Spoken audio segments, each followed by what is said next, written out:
समय की बात है, देवर्षि नारद ने अपनी बहन के पुत्र पर्वत मुनि के साथ पृथ्वी का भ्रमण करने का निश्चय किया। वे दोनों स्वर्ग से पृथ्वी लोक को चले। स्वर्ग से निकलते समय दोनों ने एक दूसरे को यह वचन दिया कि जो भी उनके मन में आएगा, चाहे वह विचार अच्छा हो या बुरा हो, बिना संकोच के मुक्त हृदय से एक दूसरे को बता देंगे। इस तरह निर्णय करके देवर्षि नारद और पर्वत मुनि दोनों ही स्वेच्छा से भूमंडल पर भ्रमण करने चले गए। कई महीने घूमने के बाद वर्षा ऋतु का आगमन हुआ। वर्षा ऋतु बहुत ही कष्टदायी होती है और सदा बारिश होने के कारण घूमना फिरना कठिन होता है। इस ऋतु में नदियों का जल अपवित्र हो जाता है और उपयोग करने योग्य नहीं होता। आंधी और तूफान का भय सदा लगा रहता है। इसी कारण वर्षा ऋतु में मुनिगण भ्रमण नहीं करते और 4 महीनों तक किसी एक स्थान पर ही टिके रहते हैं। देवर्षि नारद और पर्वत मुनि ने भी वर्षा ऋतु में एक जगह पर टिके रहने का निर्णय लिया। वे दोनों राजा संजय की नगरी में रुक गए। राजा संजय बहुत ही धर्मात्मा पुरुष थे। उन्होंने नारद मुनि और पर्वत मुनि का आदर पूर्वक सत्कार किया। उन दोनों को अपने भवन में रहने का स्थान दिया। वहां पर उनकी सेवा के लिए अनेक दास दासियों को नियुक्त किया। राजा संजय की एक बहुत ही सुंदर और गुणवान पुत्री थी। राजा की पुत्री का नाम दमयंती था। राजकुमारी दमयंती भी इन दोनों मुनियों की सेवा में लग गई। वह दोनों मुनियों को सदा ही समान दृष्टि से देखती थी। दोनों की इच्छा के अनुरूप ही उन्हें भोजन प्रदान करती। मुनि जिस किसी भी वस्तु को मांगते, उस वस्तु को वह स्वयं ही उनके सामने प्रस्तुत कर देती। महर्षि नारद संगीत में प्रवीण थे। वे सदा ही सामवेद का गायन करते थे और इधर पर्वत मुनि सदा वेदों के पाठ में अपना समय व्यतीत करते थे। इस तरह दोनों मुनि राजा संजय के नगर में वर्षा ऋतु बिता रहे थे। राजा संजय की पुत्री दमयंती अभी-अभी नवयुवती हुई थी और महर्षि नारद के अनुपम संगीत को सुनने के बाद वह उन पर मोहित हो गई। देवर्षि नारद भी उस राजकुमारी के मोह में पड़ गए और उससे विवाह करने का मन बना लिया। इसके बाद राजकुमारी ने पर्वत मुनि और नारद मुनि में भेद करना आरंभ कर दिया। दोनों को भोजन और वस्तुएं देते समय वह नारद मुनि पर ज्यादा ध्यान देती थी।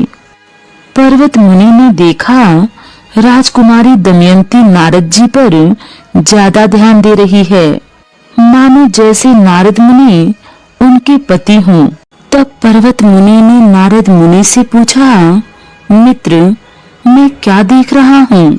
सच बताओ, क्या यह वही हो रहा है जिसकी मैं आशंका कर रहा हूँ? जहाँ से मैं देख रहा हूँ, राजकुमारी दमयंती तुम पर मोहित हो चुकी है। मुझे यह भी लगता है कि तुम भी उससे विवाह करने का मन बना चुके हो। पर्वत मुनि की बातें सुनकर नारद मुनि कहने लगे, मित्र, यह बात सच है कि दमयंती मुझ पर मोहित हो चुकी है और मैं भी उससे विवाह करना चाहता हूँ। नारद मुनि की बातें सुनकर पर्वत मुनि को क्रोध आ गया। वे कहने लगे कि स्वर्ग से निकलते वक्त हमने एक दूसरे को यह वचन दिया था कि जो भी भावना हमारे मन में उत्पन्न होगी, उसे हम निसंकोच होकर एक दूसरे से अवश्य कह देंगे। तुमने यह बात मुझसे छुपाई है, इसलिए मैं तुम्हें श्राप देता हूँ कि तुम्हारा मुख बंदर जैसा बन जाए। पर्वत मुनि के श्राप देते ही नारायण भक्त नारद जी का मुख बंदर जैसा हो गया। उस वक्त नारद जी को क्रोध आ गया और उन्होंने पर्वत मुनि को श्राप दिया। पर्वत मुनि, मैं तुम्हें श्राप देता हूँ कि तुम स्वर्ग जाने का अधिकार खो बैठो। आज के बाद तुम केवल पृथ्वी पर ही भ्रमण करते रहोगे। इसके बाद पर्वत मुनि राजा संजय का महल छोड़कर चले गए। जब राजकुमारी दमयंती नारद मुनि को भोजन कराने आई, तब उन्होंने देखा कि नारद मुनि का मुख बंदर जैसा हो गया है। इससे वह बहुत ही दुखी हुई। राजकुमारी दमयंती को दुखी देखकर उसके मोह में पड़े नारद मुनि भी दुखी हो गए। किंतु इसके बाद राजकुमारी दमयंती के आचरण में कोई फर्क नहीं पड़ा और वह पहले की तरह ही नारद मुनि की सेवा करती रही। नारद मुनि के प्रति उसका प्रेम पहले की तरह ही था। उसने सोचा, मनुष्य के गुणों से प्रेम करना चाहिए, न कि शरीर से। मनुष्य की पहचान उसके गुणों से होती है। रंग रूप केवल कुछ समय तक ही रहता है, किंतु जब मनुष्य के गुण खराब हो जाते हैं तो चाहे वह दिखने में कितना भी सुंदर क्यों न हो, किसी को भी अच्छा नहीं लगता। इधर जब राजा संजय ने देखा कि उनकी पुत्री युवती हो गई है, तब उसका विवाह करने का निर्णय लिया। उसके लिए योग्य वर ढूंढने की प्रक्रिया आरंभ कर दी। राजकुमारी को यह बात पता चली। राजकुमारी दमयंती ने अपने एक ध्याय द्वारा राजा से कहलवाया कि वे नारद मुनि से विवाह करना चाहती है। अपनी पुत्री का यह विचार सुनकर राजा संजय ने अपनी पत्नी से कहा, देवी, तुम अपनी पुत्री से बात करो। नारद तो बंदर के मुंह वाला है। मैं भला अपनी पुत्री को उसे कैसे दे सकता हूँ? तुम उसे समझाओ कि बहुत से अच्छे पुरुष उसे मिल जाएंगे। अपनी माता की बात सुनकर राजकुमारी दमयंती ने कहा, माता, यह बात सच है कि देवर्षि नारद का मुख बंदर जैसा बन गया है, किंतु पहले उनका मुख अच्छा ही था। पर्वत मुनि ने मेरे ही कारण उन्हें श्राप दे दिया था, इसलिए उनका मुख बंदर जैसा हो गया है। इसमें उनकी कोई गलती नहीं है। संगीत में भगवान शिव के समान वह निपुण है, इसलिए उनके जैसा पति मुझे कहीं नहीं मिलेगा। मैं नारद मुनि से ही विवाह करूंगी, उनका मुख चाहे जैसा भी हो। अपनी पुत्री की बातें सुनकर राजा संजय की पत्नी ने सारी बातें अपने पति को सुना दी। अपनी पुत्री को न मानते हुए देखकर राजा संजय ने भी नारद मुनि से ही राजकुमारी दमयंती का विवाह कराने का निर्णय ले लिया। एक शुभ मुहूर्त देखकर राजा संजय ने नारद मुनि और दमयंती का विवाह करा दिया।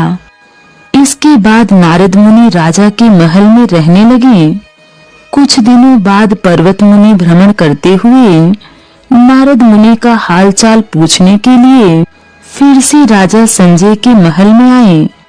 तब उन्होंने देखा नारद मुनि बहुत ही दुखी हैं और दमयंती भी नारद के बंदर जैसा मुख हो जाने के कारण बेहद दुखी है।